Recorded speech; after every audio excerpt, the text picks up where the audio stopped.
Olá, colegas. É com muita satisfação que retornamos com mais um conteúdo para vocês do nosso aconselhamento reprodutivo, no preparo pré-concepcional. E hoje o tema que nós trazemos aqui no Telesaúde para vocês é um tema muito relevante, que é o tema da obesidade. Eu trouxe para vocês hoje algo mais voltado à obesidade feminina, mas nós sabemos que o processo relacionado ao fenômeno da obesidade atinge não só mulheres, como atinge também crianças, idosos, homens. Então, não se trata de uma patologia específica feminina, mas de toda uma comunidade. E não atinge somente a comunidade baiana, as brasileiras, mas também o mundo todo.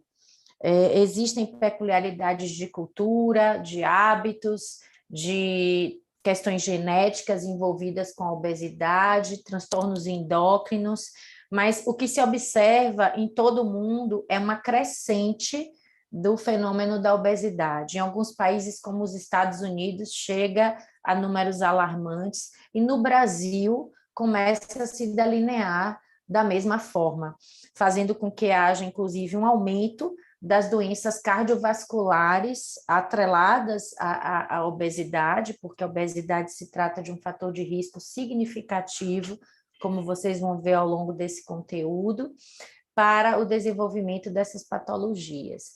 Então, vale ressaltar que na mulher ela traz não só questões correlatas a essas comorbidades cardiovasculares, como hipertensão, diabetes, que são mais classicamente conhecidas dos profissionais da área básica, pelos programas que nós temos em vigor e atuantes junto ao Ministério da Saúde, para prevenção, promoção, né, e reabilitação no contexto de pessoas que convivem com essas patologias crônicas, mas eu gostaria de salientar que a obesidade também está atrelada a alterações ortopédicas, alterações respiratórias, como a apneia do sono.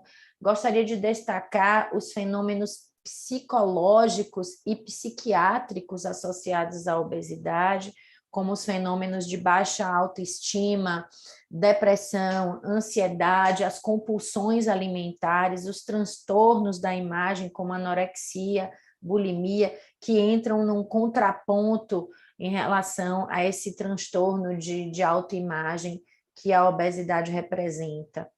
Então, vejam a pluralidade diante do tema obesidade. E o que é pior, a obesidade também afeta a própria expectativa de vida, ela reduz uma expectativa de vida das pessoas que convivem com a obesidade, aumenta riscos de situações como a trombose, câncer, em especial câncer hormônio dependente, como o endométrio, mama, também existe correlação. Então, eu trago aqui para vocês um pouco desse contexto para salientar a importância em se discutir obesidade. Mas por que a gente está falando de obesidade num contexto específico da pré-concepção? A porta de entrada, pessoal, sempre vai ser a atenção básica. Por mais que tenhamos estruturas ou vias de acolhimento para pacientes obesos para fazerem tratamentos mais complexos, medicamentosos ou até mesmo cirúrgicos, ainda acreditamos que o processo de identificação e de apoio à abordagem transdisciplinar e multidisciplinar da obesidade se tornam muito mais efetivos do que somente uma intervenção específica, medicamentosa ou cirúrgica. Muitos pacientes, inclusive, que adotam processos de tratamentos como esses, podem ter uma eficácia inicial e depois nota-se o recrudescimento, a recidiva da obesidade por uma falta exatamente de um processo de reeducação pessoal ou de reformatação dessa autoestima, dessa autoimagem. Vejam a importância da atuação das equipes de saúde da família ou da atenção básica por estarem próximas cotidianamente dessas pessoas. A Organização Mundial de Saúde já reconhecia de muito tempo essa relevância, essa importância de poder ser assistida em todos os níveis de complexidade a questão da obesidade. comentar com vocês que a gente entende que a obesidade seja fruto de uma série de situações, desde o que é feito do ponto de vista nacional, como a incorporação de programas alimentares, o tipo de propaganda que é feita em relação à prevenção e ao estímulo de determinados estilos de vida, mas também a própria condição cotidiana de vida das pessoas, promovendo um contexto e uma ambiência que sejam promotores da obesidade, uma falta de uma boa mobilidade urbana, por exemplo, se você adota usar uma bicicleta no seu cotidiano para poder transitar, você não consegue, porque não existem as vias apropriadas, não existe o estímulo político para isso. Então, só citando exemplos para vocês que nos diferem de outros contextos, às vezes de países mais desenvolvidos ou menores que o nosso. Outra questão que a gente poderia destacar, a própria condição de desigualdade social e acesso à alimentação da população. Então, contextos de miserabilidade ou vulnerabilidade social não oferecem escolhas para as pessoas. Muitas vezes há um acesso à alimentação que não é exatamente a adequada, ainda que exista um esforço coletivo de instituições públicas de qualificar a merenda escolar, por exemplo, e outras questões de apoio a famílias carentes, mas imagine isso na nossa perspectiva macro de um país tão grande e tão plural quanto o nosso. Portanto, é complicado a gente imaginar que uma ação isolada vai resolver. É preciso reformular o olhar tanto em instâncias organizacionais, quanto nas instâncias de cuidado sobre a obesidade. E daí a importância de serem criadas, de fato, as linhas de cuidado. E hoje existem documentos que eu socializo aqui com vocês nessa apresentação, norteando as nossas ações em saúde para que elas contribuam para essa mudança de panorama. Saliento ainda com vocês de que, a despeito de termos níveis de complexidade no atendimento a determinadas demandas, eles precisam ser intercambiados e dialogados. Pouco vai adiantar trabalhar intensamente no processo de prevenção se eu não consigo também direcionar esse paciente para uma complexidade maior, quando seja cabível um tratamento, seja ele medicamentoso ou cirúrgico. Então, deve existir uma retroalimentação nesse processo de assistência à obesidade, para que ganhemos tempo, para que tenhamos efetividade e, em especial, manutenção.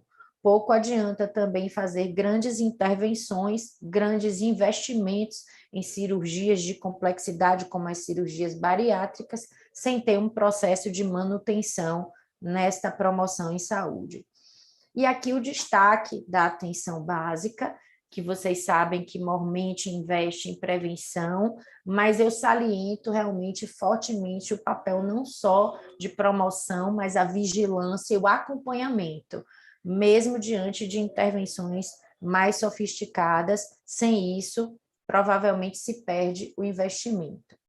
Dizer a vocês também que a classificação da Organização Mundial de Saúde se mantém, continuamos valorizando para identificação, diagnóstico e categorização de riscos no paciente, na paciente com obesidade, o índice de massa corpórea, que é um cálculo que fazemos, onde utilizamos o peso da paciente e a sua altura, o peso medido em quilos e a altura medida em metros, e fazemos um cálculo do índice de massa corpórea. Hoje existem calculadoras, é um índice fácil de se fazer o cálculo, são disponíveis em internet essas calculadoras, mas também se pode fazer manualmente, se for o caso, ou com uso de calculadoras simples do dia a dia, nos próprios computadores, nos celulares. Então, não há nada de tão complicado em estabelecer esse índice.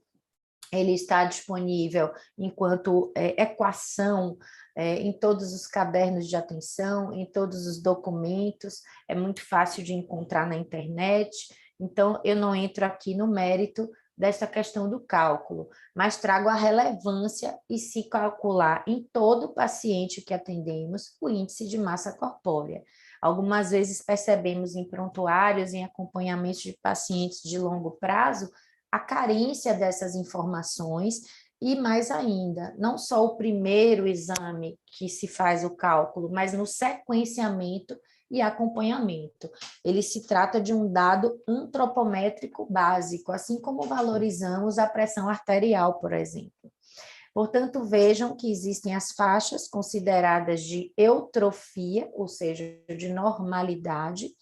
Aqui eu trago para vocês a tabela de adultos, de pessoas entre 20 e 60 anos. Isso se modifica um pouco no perfil da criança, do adolescente, do idoso, pelas peculiaridades dessas faixas etárias, e eu vou me ater aqui a tratar sobre a faixa etária das mulheres no MENACME. Então, eu entro no mérito aqui na faixa de 20 a 60 anos, fazendo um paralelo, sendo que a mulher no MENACME estaria sendo definida como aquela entre 19 e 45 anos com sua vida reprodutiva útil. Então, se ateria a esse espelho aqui que nós trouxemos de diagnóstico.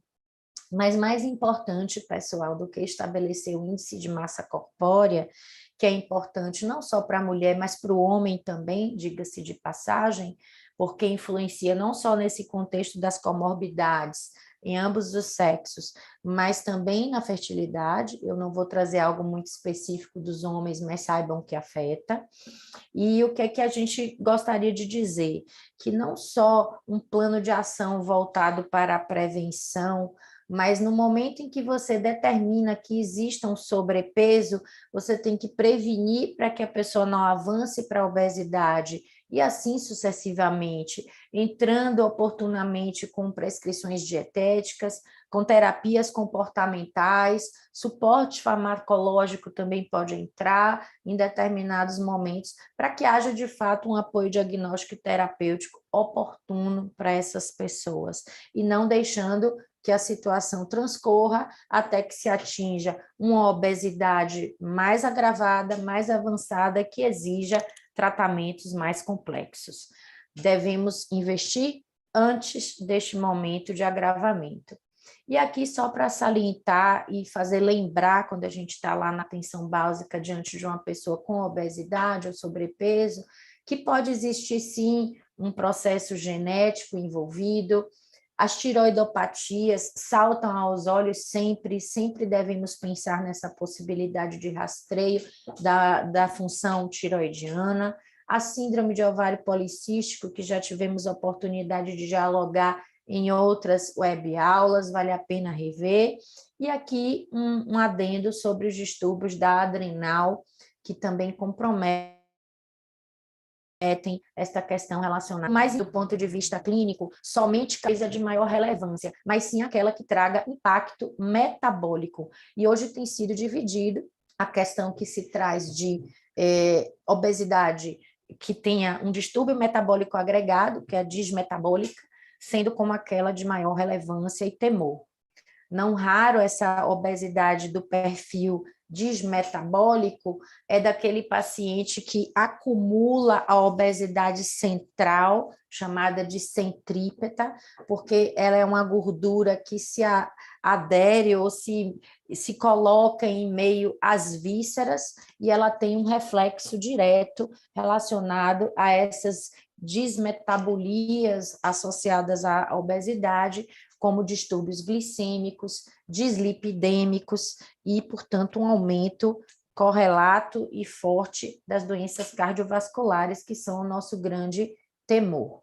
E aqui eu trago esse quadro ilustrativo, porque hoje se entende que mais do que a obesidade pura, a obesidade com distúrbio metabólico agregado amplia, de fato, a mortalidade das pessoas. E aqui eu trago para vocês, ilustrando, que não é só o índice de massa corpórea, mas a característica fenotípica, como esse corpo distribui a sua gordura. Nós temos hoje um pouco de avanço nessas questões em pesquisa e em atendimentos especializados em obesidade, onde a bioimpedância começa a ter uma importância, mas do ponto de vista de atenção básica, se torna pouco acessível a realização da bioimpedância. E, portanto, o olhar clínico ainda sobrepõe nesse processo de rastreio e diagnóstico e de suspeição das questões metabólicas agregadas à obesidade. Portanto, olho no paciente, olho no descritivo do paciente. E aqui, uma ferramenta simples, cotidianamente disponível. Nós podemos levar na bolsa, eu tenho a minha na minha bolsa para poder utilizar nos ambulatórios. Então, a fita métrica, pessoal, ela passa a ser uma companheira de quem atende em saúde e do próprio paciente. Nós podemos ensinar o paciente a fazer a mensuração da cintura abdominal e isso ser um parâmetro de controle e de estímulo pessoal no avanço da sua melhoria. Então, não só o peso isoladamente, mas o controle da cintura abdominal. Nós já temos feito isso de forma sistematizada aqui na universidade, e é muito importante, porque através dessa mensuração de dados antropométricos já citados, como peso, altura, cálculo de índice de massa corpórea, pressão arterial e a mensuração da cintura abdominal, que nós definimos o diagnóstico de síndrome metabólica. Portanto, é muito importante fazermos essa mensuração. Fitas métricas na mão. E aqui, só para facilitar, porque tem muitas informações acerca do assunto, vários guidelines, vários determinismos, alguns valores que variam de um documento para outro, nós utilizamos para nossa perspectiva esse documento, que diz que para o homem nós devemos valorizar, né, a cintura abdominal, a circunferência abdominal maior do que 90 e na mulher maior do que 80, para que tenhamos aí o critério obrigatório para a definição de síndrome metabólica. Tendo mais 2 de 4 critérios, se fecha o diagnóstico da síndrome metabólica. Então, se a pessoa tiver mais 2 desses 4 critérios aqui citados, como, por exemplo, um HDL na mulher menor que 50, denotando aí pouco investimento em atividade física, porque a atividade física consegue converter o mau colesterol em bom colesterol, converte LDL, que é de um determinismo genético muito forte, em HDL, que é uma fração protetora das gorduras. Então, ter essa proteção, essa HDL, essa gordura boa baixa, significa que a pessoa está em síndrome metabólica, que não está conseguindo compensar isso. E veja como é interessante esse panorama para saber a intervenção escolhida, mais efetiva. Os triglicérides que estão aqui citados como maior que 150, eles são um parâmetro que reflete o perfil dietético. Toda vez que a gente está diante de uma paciente ou de um paciente com triglicéride elevado, atentem para a questão dietética. Está tendo falha no contexto de consumo do alimento. Alimentos de qualidade deletéria para a questão das lípidas, do aproveitamento metabólico adequado. Então, excessos de fritura, de gordura, de carboidrato, gordura principalmente saturada, né? Então, a gente precisa ter esse olhar para poder saber indicar e conversar com os nossos pacientes. E aqui, chamando a atenção, porque existe uma associação muito forte com os distúrbios glicêmicos. Não raro, um paciente obeso, principalmente com obesidade mais agravada, se encontra num parâmetro de pré-diabetes, e é muito importante tentar rastrear isso com precocidade, podendo utilizar uma glicemia de jejum, que em alguns parâmetros para síndrome metabólica, por exemplo, é considerado maior que 100, mas na pré-concepção, na mulher que está se preparando para engravidar, nós temos um ponto de corte até mais exigente, preferindo que ela fique abaixo de 92. Então, vejam como isso tudo tem a ver com o aconselhamento reprodutivo que nós estamos propondo. em margens de dúvida, se pode solicitar também o teste de tolerância à glicose, porque ele pode revelar ou colocar para a nossa compreensão aquela paciente que ainda não está pré-diabética, mas que apresenta intolerância aos carboidratos, uma resistência periférica à insulina.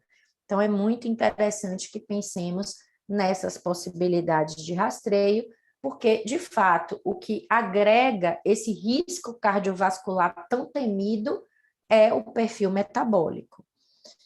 Bom, pessoal, todo mundo tem muita história relacionada à obesidade e síndrome de ovários policísticos.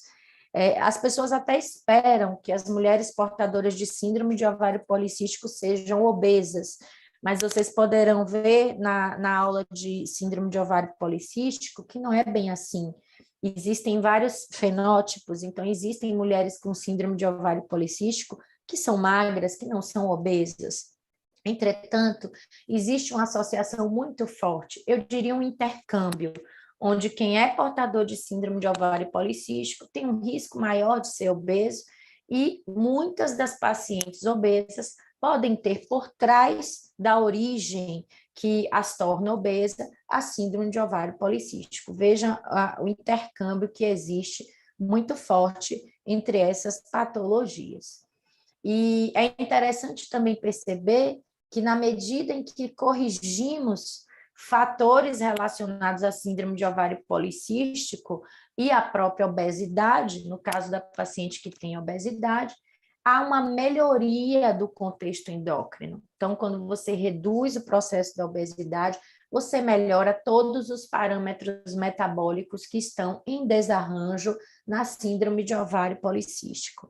Portanto, é considerado hoje, é considerado uma intervenção muito relevante, muito importante em quem tem síndrome de ovário policístico, a perda de peso. E aqui, como eu disse a vocês, hoje a gente tenta facilitar a compreensão do clínico, do colega que está na atenção básica. Então, ao invés de considerarmos todos esses parâmetros para a definição de uma resistência insulínica ou da intolerância a carboidrato, que é como hoje é melhor chamada, contextualizando aí os parâmetros de pré-diabetes e diabetes, nós utilizamos muito o GTT de 75 gramas, ou TTGO para alguns, que é o teste de tolerância oral à glicose. Com um aporte de 75 gramas, se faz o jejum, dá o estímulo de 75 gramas e reavalia hora a hora, tendo como meta a avaliação na segunda hora. E aqui seriam os parâmetros de alerta em vermelho para vocês, que seriam o jejum maior que 92 e uma segunda hora maior que 140. Seriam realmente os parâmetros mais simples de análise no dia a dia. Gente, impossível falar de obesidade sem considerar a chamada mudança de estilo de vida, que hoje é uma terminologia já definida na literatura, a sigla é MEV, que nada mais é do que atividade física regular e uma dieta apropriada. Então, esse combo de mudança de estilo de vida, quando bem sedimentado, bem incorporado, porque não adianta só indicar, mas tem que ser apropriado e incorporado pelo paciente, nós conseguimos uma perda ponderal efetiva. E há quem diga que uma simples perda de 5 a 7%, ou seja, não sejamos tão exigentes, mas um pontapé inicial já faz uma grande melhoria do ponto de vista metabólico. Portanto, o primeiro passo é iniciar. Dada a complexidade que existe hoje no fenômeno da saciedade e do aproveitamento das gorduras, se fôssemos agir em cada uma dessas alças metabólicas, talvez não tivéssemos sucesso. É muito complicado, às vezes, perder peso, porque envolve uma série de contextos metabólicos simultâneos.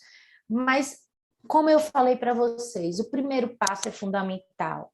E aqui o Ministério recomenda em seus cadernos de atenção básica, e eu diria que isso é atribuído a qualquer nível assistencial, os 10 passos para uma alimentação saudável. Isso deveria estar à mão e sendo socializado para todo paciente que nós pudéssemos atender, em especial aqueles já definidos como sobrepeso e obesidade, porque esse comportamento saudável alimentar já nos faria dar esse pontapé, esse início de processo na caminhada rumo a um ambiente, uma situação mais saudável para essas pessoas. Mudança de estilo de vida não é fácil, existe realmente um investimento envolvido. E o primeiro investimento é aqui, na concepção que a pessoa tem de si, do objetivo que ela tenha. E muitas vezes o objetivo pré-concepcional, que é engravidar e ter uma gravidez saudável, tem sido muito motivante, muito motivador para essas mulheres. Eu percebo isso aqui no nosso ambulatório, e quando nós recomendamos a elas o estilo de exercício, a perspectiva dietética, nós não estamos aqui, de hipótese alguma, entrando na seara dos educadores ou dos nutricionistas, muito pelo contrário, nós precisamos do apoio desses profissionais. E seria muito bem-vindo se na nossa rede básica tivéssemos mais acesso a esse tipo de informação e de orientação.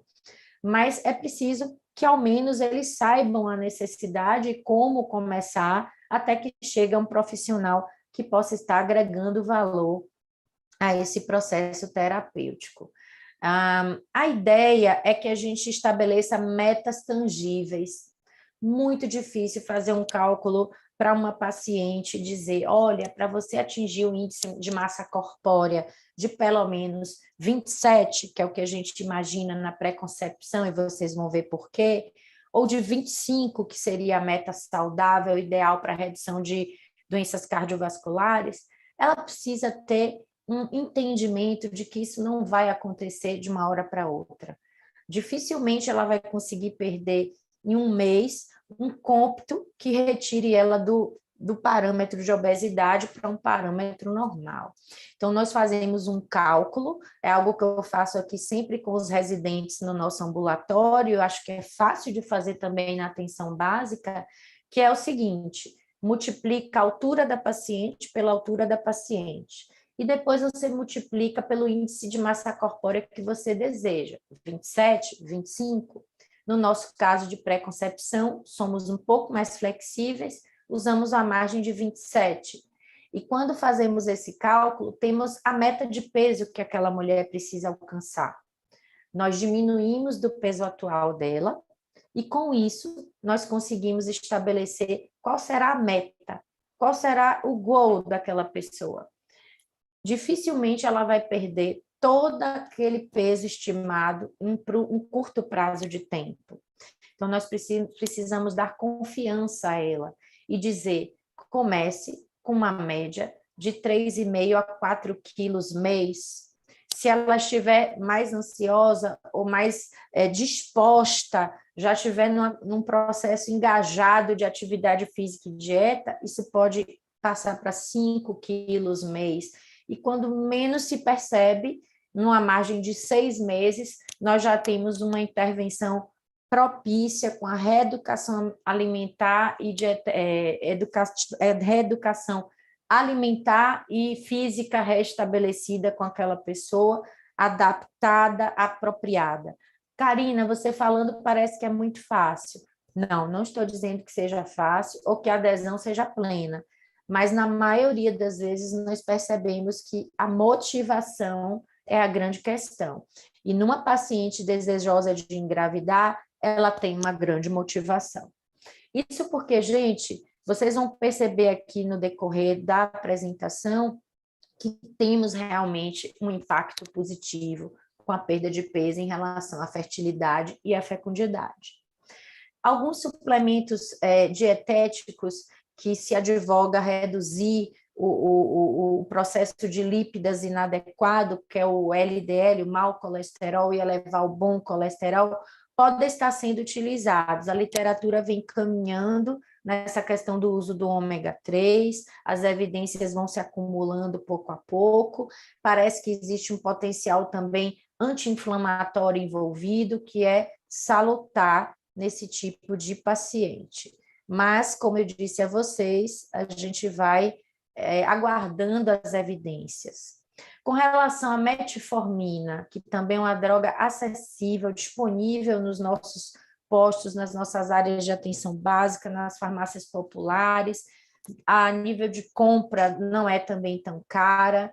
Então, a metformina tem sido uma ferramenta útil entre pacientes obesos, uma primeira linha para as pacientes que desejam gestar, porque não haveria uma contraindicação no uso dessa medicação, como existem para outros inibidores de apetite e outros produtos que agem de forma central ou de forma a queima de gorduras. Então, a metformina cai como uma luva no contexto de quem deseja engravidar, precisa se preparar nessa pré-concepção com uma margem de perda de peso. Nós temos reservado mormente o uso da metformina para aquelas pacientes que não melhoram com a mudança de estilo de vida estabelecida em 6 meses, ou ainda aquela que já vem com exames de dosagens metabólicas alteradas, né, em relação ao perfil glicêmico. Aqui, gente, é só para ilustrar também para vocês que os cadernos de atenção básica trazem algumas escalas para o monitoramento e acompanhamento dessas pacientes. Nós não adotamos ainda essas escalas aqui na nossa universidade, porque já temos outros parâmetros de monitoramento relacionados à fertilidade, à fecundidade, mas nós entendemos que em âmbito de atenção básica são plenamente úteis e fáceis de utilizar. Tem a chamada escala de compulsão alimentar periódica, os testes de atitude alimentar e os questionários de prontidão para atividade física. Eles podem ir dando um parâmetro, inclusive comparativo, no momento em que vocês estão seguindo esses pacientes, essas pacientes. Estamos falando das mulheres, mas também dos homens. Então, é interessante vocês perceberem que eles ajudam, inclusive, no rastreio dos sintomas depressivos, da ansiedade, nas questões de autoimagem, que eu já comentei no início dessa apresentação para vocês. A parceria, algumas vezes, da psicologia e da psiquiatria nos contextos mais agravados. E aqui eu queria só dar um destaque para vocês, porque a gente está falando de pré-concepção, que algumas dessas mulheres apresentam um risco maior de desenvolvimento de patologias uterinas hormônio-dependentes, pólipos, miomas e, por que não dizer, o câncer de endométrio. Como o câncer acaba se manifestando em idades mais avançadas, sai um pouquinho daquele escopo da fase reprodutiva que nós estamos trazendo para vocês no pré-concepcional. Entretanto, nós temos visto mulheres jovens e desejosas de engravidar com hiperplasias endometriais, por exemplo, sejam elas típicas ou atípicas, trazendo riscos inerentes futuros do desenvolvimento de câncer de endométrio e comprometendo o momento atual dela de engravidar com segurança. Nesses casos, quando há presença de sangramento uterino anormal, situações sinalizadoras, se faz relevante um estudo da cavidade uterina com esteroscopia, com biópsia, que nós fazemos aqui na nossa unidade, na nossa universidade, com acesso fácil e rápido. Bom, aqui vejam como é comprometedor para a questão reprodutiva, para a questão da própria fertilidade, a obesidade. Ela reduz a foliculogênese, ela aumenta os ciclos anovulatórios, nós vimos isso naquela aula sobre irregularidade menstrual e anovulação crônica, faz parte daquele grupo 2 da Organização Mundial de Saúde, a obesidade. Há uma redução da capacidade de receptividade endometrial, o endométrio fica dissincrônico, desarranjado em relação ao processo ovulatório e aumentam as perdas gestacionais. Então, essas moças ovulam menos, implantam menos e perdem mais cedo seus bebês, perdem com certa precocidade a gestação quando elas alcançam de modo espontâneo. E na reprodução assistida, quando é um ciclo assistido, também há impacto. Se eu preciso usar hormônio para essa moça engravidar, dar um suporte de ciclo assistido de estimulação ovariana para corrigir a sua ovulação, elas são mais resistentes, demoram mais de responder, precisa algumas vezes ampliar a dose e tempo, isso aumenta custo, aumenta risco trombogênico, e nós temos no final resultados mais pífios. Temos pior resposta ovariana, pior resultado qualitativo de óvulos, de embriões. Então, realmente afeta todo o processo envolvido na assistência reprodutiva. Bom, aqui é só para trazer para vocês, são alguns trabalhos ao longo do tempo, eu não os coloquei como referência, porque eles são relacionados mais à especialidade de reprodução assistida, mas para dizer que a nossa meta, o nosso ponto de corte ideal seria realmente um índice de massa corpórea menor do que 27. Ele é um pouquinho menos exigente do que para o desfecho de doença cardiovascular, né? Para doença cardiovascular, a gente calcula sempre um índice menor que 25 para melhorar morbimortalidade geral, mas para melhorar aqueles parâmetros que eu acabei de citar, que são afetados, o nível de exigência é um pouquinho menor e já se percebe melhoria com uma perda efetiva em torno de 5 a 10% do peso corpóreo. Porque, gente, tudo isso é para que a gente consiga ter bebê em casa. Corrigir a fertilidade, né, a situação de infertilidade que possa existir associada à obesidade, fazer com que essa mulher tenha a sua fecundidade espontânea ou a sua própria fertilidade espontânea também ampliadas e melhoradas, porque está claro aqui nesse slide, aqui a pontinha verde é o percentual que nós temos de bebê em casa, então está muito mais associado o sucesso reprodutivo aos índices de massa corpórea menores e a idade feminina. Obviamente, vocês já sabem disso, que já conversamos em outros contextos. Então, vale muito a pena investir na questão do controle da obesidade. No contexto reprodutivo, no contexto pré-concepcional, nós temos plena convicção de que é importante fazer esse investimento. Isso porque, se eu aumento o índice de massa corpórea, já sabemos que eu aumento o risco de doença cardiovascular, aumento riscos agregados de comorbidades variadas, eu pioro aspectos reprodutivos, tanto na fertilidade quanto na fecundidade, e eu aumento também a morbimortalidade materna. Nós sabemos de outras apresentações também, de outros cenários de discussão, o quanto é relevante investir na redução da mortalidade materna. E aqui eu diria melhoria também dos desfechos perinatais. É muito significativo e importante o investimento na correção da obesidade, no controle efetivo da obesidade. Muitas vezes, pessoal, é uma questão de escolha.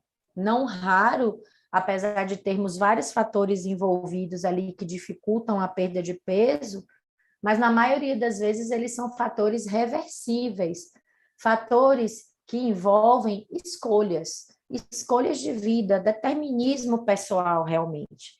E é muito importante que a gente esclareça essas pessoas.